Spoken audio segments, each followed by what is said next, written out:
안녕하십니까, 박사호입니다. 이번 방송에서는 반일 불매 운동의 현주소를 설명드리겠습니다.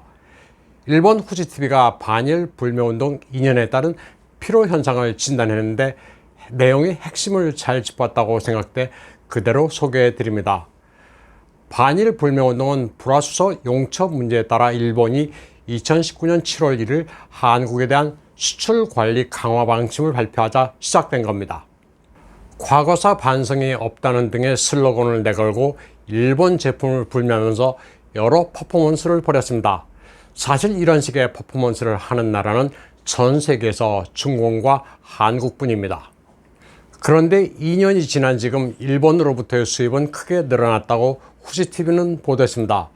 2020년 1월부터 5월까지의 수입이 전년 대비 20% 이상 증가한 2조 4,100억 엔에 달했습니다. 대일 무역 적자는 1조 1,100억 엔에 달해 오히려 일본 의존이 심화됐습니다. 후지TV는 이를 반일 피로 현상이라고 규정했습니다. 불매 운동을 강요하는 듯한 분위기에 진절머리를 내는 사람들이 크게 늘었다고 말했습니다. 2년 전만 해도 맥주의 경우 수입의 90%가 줄었지만 이제 회복의 기미가 있다고 진단했습니다. 그리고 불매를 부추기는 노노저펜 사이트도 이제는 거의 멈췄습니다. 그리고 일본에 가지 않습니다 란 구호가 무색하게도 코로나가 끝나면 한국인의 60%가 일본에 여행을 가고 싶어하는 것으로 나타났다고 보도했습니다. 결국 반일 불매 운동이라는 것은 쉽게 뜨거워지고 쉽게 차가워지는 젊은이들의 일시적인 트렌드로 보인다고 진단했습니다. 후지TV는 한국 주재 기계 메이커 사원을 인용해 법인을 고객으로 상대하는 기업은 불매 운동의 영향을 받지 않았다고 전했습니다. 일본이 경쟁력을 가지고 있는 업계에서는 한국의 일본 의존이 전혀 바뀐 게 없다는 겁니다. 일본으로부터의 부품과 소재 수입은 2021년 1월부터 5월까지 1조 5,200억 엔으로 전년 대비 15% 늘었습니다. 부품과 소재가 일본으로부터 수입하는 품목의 절반 이상입니다. 무역 구조상 한국은 일본으로부터 소재 부품을 수입한 뒤 이를 가공해 반도체 등을 수출하고 있기 때문에 일본으로부터의 수입이 필수 불가결합니다. 문재인 정권은 2019년 이래 소재 분야의 국산화로 일본을 벗어나자고 떠들어왔지만 일본이 수십 년에 걸쳐 쌓은 기술을 단기간에 따라잡는 것은 어렵다는 게 언론 보도였다고 말했습니다. 그러면서 반일 불매 운동은 전 세계가 한국 투자를 꺼리게 된 계기가 됐다고 말했습니다. 우선 일본의 경우 한국 투자가 전년 대비 절반, 진출 기업도 절반이 줄었다고 보도했습니다. 한국의 불매 운동 때문에 기업 경영에 리스크가 크기 때문이란 판단입니다. 반일 불매 운동으로 인한 한국 투자 회피는 일본뿐만이 아닙니다. EU의 한국 투자도 30% 줄었고 미국도 20%가 줄었다고 합니다. 이렇게 투자를 줄인 데는 코로나의 영향도 있기는 하지만 근본적으로는 기업 경영자를 못 살게 구는 법률이 잇따라 제정돼 투자를 피하기 때문이라고 진단했습니다. 결국 불매 운동은 투자 감소로 이어지고 당연히 고용도 줄게 됐다고 말했습니다. 얄궂게도 반일 불매 운동은 한국이 자국 경제에 목을 조르는 결과가 됐다고 보도했습니다. 일본의 수출 관리 강화 방침에 반발해 탈일본의 목소리를 높였지만 그 결과는 탈한국으로 이어지고 있다는 결론입니다. 일본, EU, 미국이 모두 여기에 언급됩니다. 세계 경제는 분업체계입니다. 한국 홀로 생존할 수가 없습니다. 국제 정치와 경제는 분리될 수 없습니다. 폴리티컬 이코노미라는 말도 그냥 나온 게 아닙니다. 한국의 재반 문제는 반일 정서만 극복해도 복잡한 실타래가 풀리기 마련입니다. 내년 대선에서 판단하기가 어려우면 대일 관계를 정상화하겠다는 후보를 지지하시면 됩니다. 미국과 일본 둘 중에 하나만 한국에서 분리시키면 적화가 가능하다는 이른바 갓근 전술을 거부하는 것이기 때문입니다. 다음 소식입니다.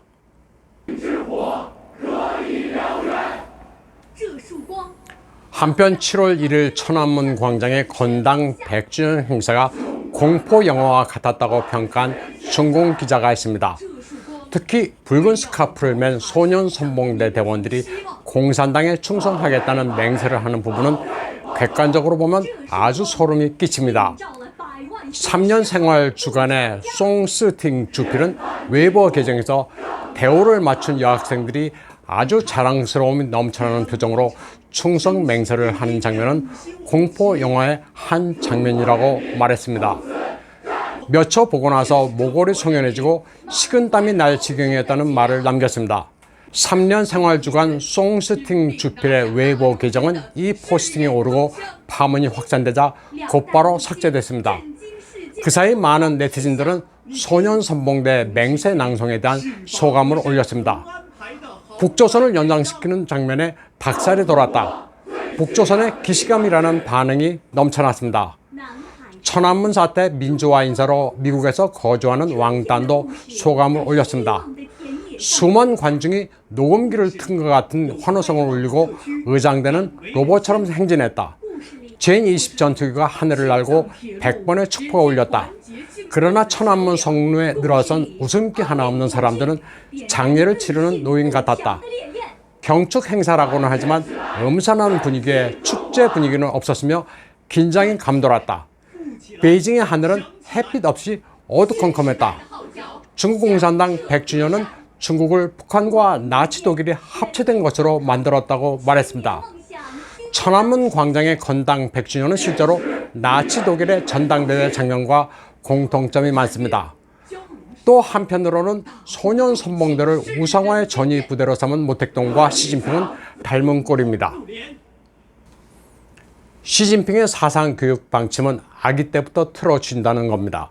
6월 30일 연변 조선족 자치수 방송도 건당 100주년 특별 프로그램을 방송했습니다. 동방에 붉게 태양이 떠오른다는 가사로 시작되는 모택동 찬양과 똥팡홍을 소학교 어린이들이 부르고 있는 장면입니다. 팔록은 군복에 붉은 스카프를 두른 어린이들은 매여 공산당 찌우 매여 신중과란 노래도 부릅니다.